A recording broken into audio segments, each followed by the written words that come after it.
He's like 9 years old at the time. Băiatul He's avea doar leaning 9 in. ani și el se așeza Get spre me soție. away from this woman. Scapă-mă de femeia asta.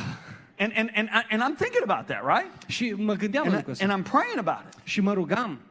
And the Holy Spirit said, no one ever yielded more to the Holy Spirit than Jesus. Și Duhul Sfânt mi-a spus, nimeni nu s-a supus mai mult Duhului meu decât Iisus. Yet children would run and jump on his lap. Copiii săreau și jucau în jurul lui Iisus. They wanted to be around him. Ei voiau să fie în jurul lui Iisus. The head of the mafia would climb a tree to see him. Șeful mafiei s-a urcat într-un pom ca să-l vadă pe Iisus. Yeah.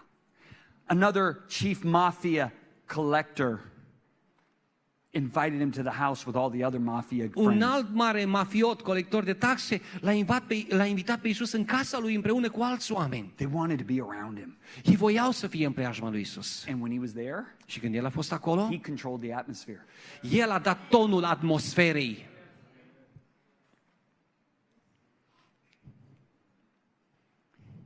People that are in blatant sin, without him even saying a word, would fall down and go, I'm going to give half my goods back to the poor.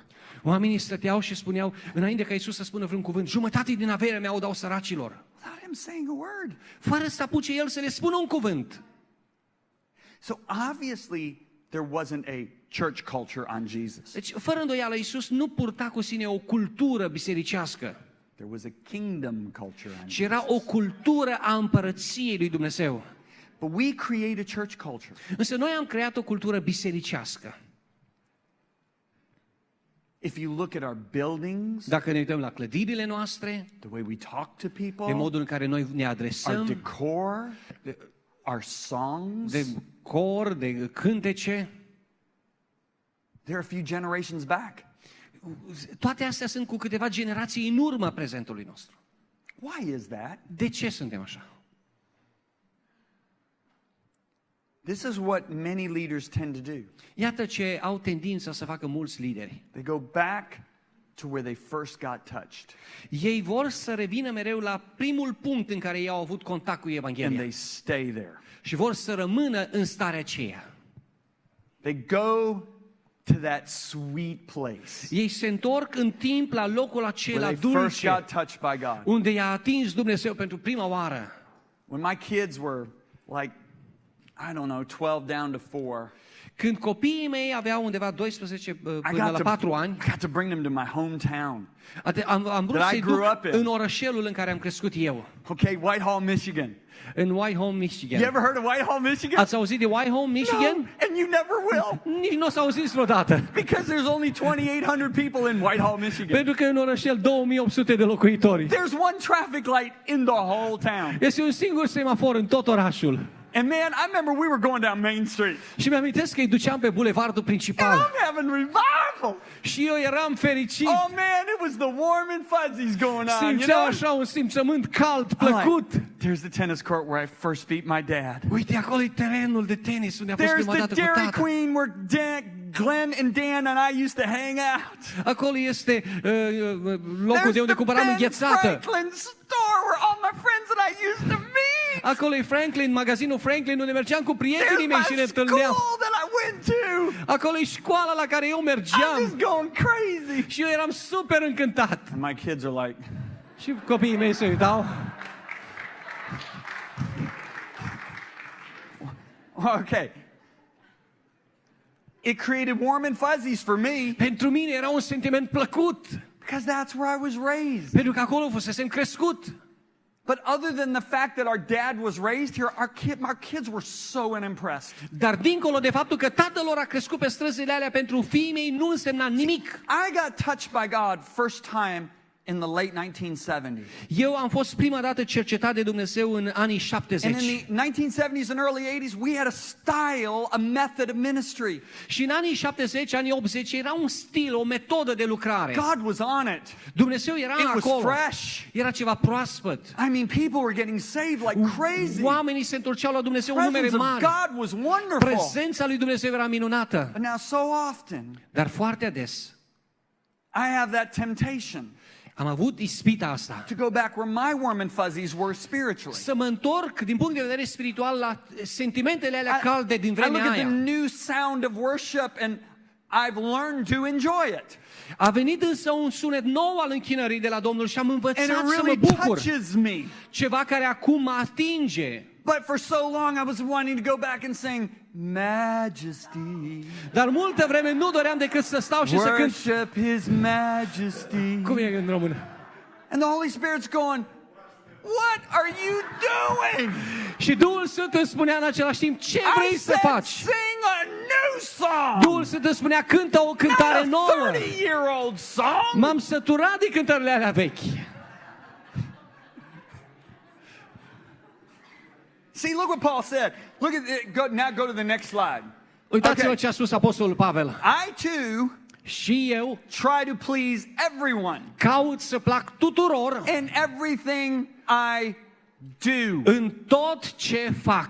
Okay, so you know what you pastors should do? Știți ce voi, pastorii, ce ar trebui să faceți? Create a committee Să creați un comitet and find the most hideous, notorious sinners in your city și să-i găsiți pe păcătoșii cei mai răi, cei mai nemernici din and ask oraș. them to come on your advisory board Și să-i rugați să vină în echipa voastră de and sfătuitori. ask them, Și să-i rugați would you please come to one of our Sunday morning worship să le experiences spuneți, vă rog, veniți cu noi într-o duminică dimineață la închinare and tell me what repulses you. și să-mi spuneți ce vă stârnește repulsia. Tell me what you like. Să-mi spuneți ce vă place. You will be shocked. O să fiți șocați. They're going to go, first of all, I walk into your place and I felt like an alien.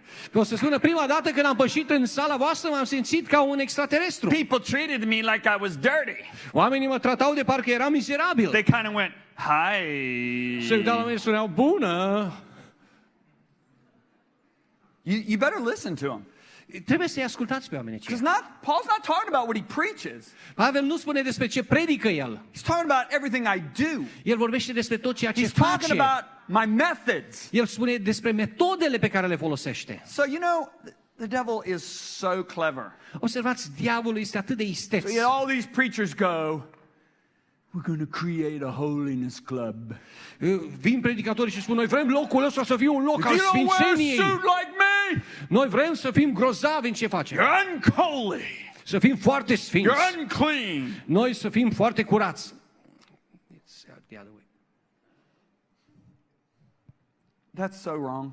E greșit. How's a guy that's going to been up till 2 o'clock in the morning getting drunk, come in with a hangover? How's he going to dress? He's going to put a suit on. Un om din ăla care a stat până la ora 2 noaptea și a băut cu prietenii lui, cum o să vină la biserică? Credeți că o să se îmbrace frumos așa la costum? Is he going to want to hear professional musicians play some old O hymn? să vină el să se aștepte ca niște muzicieni profesioniști să cânte niște imnuri vechi? I try to please everyone in everything I do. Pavel spune, eu vreau să fiu pe placul I don't tuturor do în what tot is ce fac. best for me. Eu nu fac ceea ce este mai potrivit, mai I bun do pentru what is mine. best for others so that many may be saved. Fac ce e mai bine pentru alții, ca mulți să poată fi mântuiți. Lisa and I, our hearts were broken. We did a conference in Thailand about 4 months ago. Eu și cu Lisa, inima noastră a fost frântă cu câteva luni în urmă la o conferință în Thailanda. 0.7% Christians in the nation of Thailand. 0,7% sunt credincioși în toată națiunea The young Thailandei. people came up to us and said, if we wear jeans in our church, we get kicked out. Au venit tineri la noi și ne-au spus, dacă am intrat în blugi în biserică, am fi aruncați afară din biserică. I can't even tell you the anger I felt and Lisa felt. Nu vă pot spune ce mânie am simțit când am How auzit asta. ridiculous. Ce ridicol! 0.7% Christian, and you're kicking people out of your church because they got jeans on. 0,7% creștini în toată țara aceea și ești în stare să arunci pe unul din biserică numai pentru că e îmbrăcat în blugi? I mean, we got to be innovative. Noi trebuie să învățăm să fim Like inovativi. Daniel was innovative. Daniel a fost un om al inovațiilor. The king of Babylon absolutely loves him Regele Babilonului i-a plăcut mult de Daniel. because of his innovation, his wisdom. Pentru că a văzut inovația, a văzut înțelepciunea din Daniel. Change your decor. Schimbăm decorul. Make this place not look like a place like from another world. Să nu facem locul să pară ca unul dintr-o altă lume. But make people feel welcomed when they Și să come. facem ca oamenii să se simtă bineveniți atunci când Show vin them înăuntru. your excellence. Să le arătăm că lucrăm cu excelență. But John, we don't have the money. O să zic, John, dar noi nu avem bani pentru asta. That's the first thing I thought when God said, give every pastor in the world your books. Ăsta a fost primul lucru la care m-am gândit eu când Dumnezeu mi-a spus, vreau ca fiecare păstor din lumea But asta să rather aibă o than carte a ta. say that, Dar în loc să spun ce am gândit, I said, okay, God, you're going to have to give me some creative am ideas. spus, da, Doamne, atunci Tu va trebui să-mi dai niște idei creative. So I'm praying in the Spirit, Așa că mă rugam în Duhul and the Holy Spirit speaks to me. și Duhul Sfânt a început să vorbească. And he said, son, Și a spus, fiule, you're known for golf. ești cunoscut pentru Everybody golf. knows you like golf. Și toți prietenii tăi știu că joci golf. Hold a golf tournament.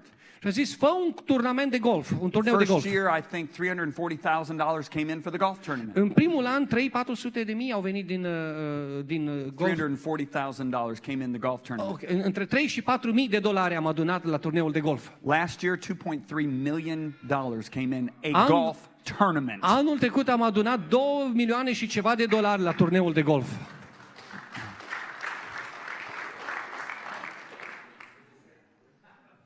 Because I know money is not a problem to God. Pentru că nu banii sunt o problemă înaintea lui When Dumnezeu. Rob Burbeck, where's Rob? Rob, Când our Rob international Burbeck, director, he and el Vanessa este Way, directorul nostru internațional two of the most amazing people și I cu know on Vanessa the sunt planet. niște oameni extraordinari, dintre cei mai grozavi oameni pe care îi cunosc. One of our partners says we're all going to work for him in heaven. But anyway, Unul dintre partenerii noștri spuneau că el va fi și la ușa de intrare în ceruri. when he goes to the printing companies Când Rob merge să discute cu cei de la companiile care in tipăresc Iran, în Iran, they don't go, oh, you're bringing the gospel of the kingdom deci ei to nu our sunt, people in Iran. ei nu sunt, vai, aduce Evanghelia Împărăției la We're going oamenii to din print Iran. everything for free. O să-ți oferim totul gratis. They won't do it. Nu o să They spună want așa. money. Ei vor bani. See, what's interesting is it takes faith to believe for money. Ce este interesant este că ai nevoie de credință So ca să why do crezi we că vei why do avea we bani. fight against the very thing that God gave us to bring in the resources to reach the nations? Și atunci, de ce ne îndoim noi chiar de la început în credința noastră, când Dumnezeu vrea ca să ne dea And resursele we pentru ceea ce label vrea it să as facem? name it, claim it, blab it, grab it. Și noi punem eticheta să crezi, să apuci, să prinzi. It's not that, folks. Nu așa stau lucrurile. The root problem is called faith in God. Problema, rădăcina este credința în If Dumnezeu. I was a pastor of a church, Dacă eu aș fi păstor într-o I would biserică, believe God for the greatest technology, aș crede că Dumnezeu îmi va da cea mai the bună coolest tehnologie, atmosphere, îmi va da atmosfera most- cea mai bună, the most innovative platform. îmi va da platforma cea mai inovativă. I go to Singapore, this church, Am fost în Lisa and I Singapore, go there. într-o biserică, împreună cu Lisa. They have over 5,000 people in their church. Sunt peste 5.000 de oameni acum în Their biserica aceea. pastor is 43 years old. Păstorul lor are 43 de ani. Their building is $50 million.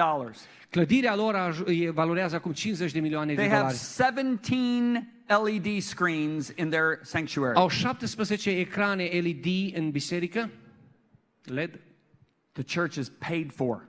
Biserica este achitată în întregime. You know what the average age of the church member is? Știți care e vârsta medie a membrilor din biserică? This is statistic. Statistic vorbind.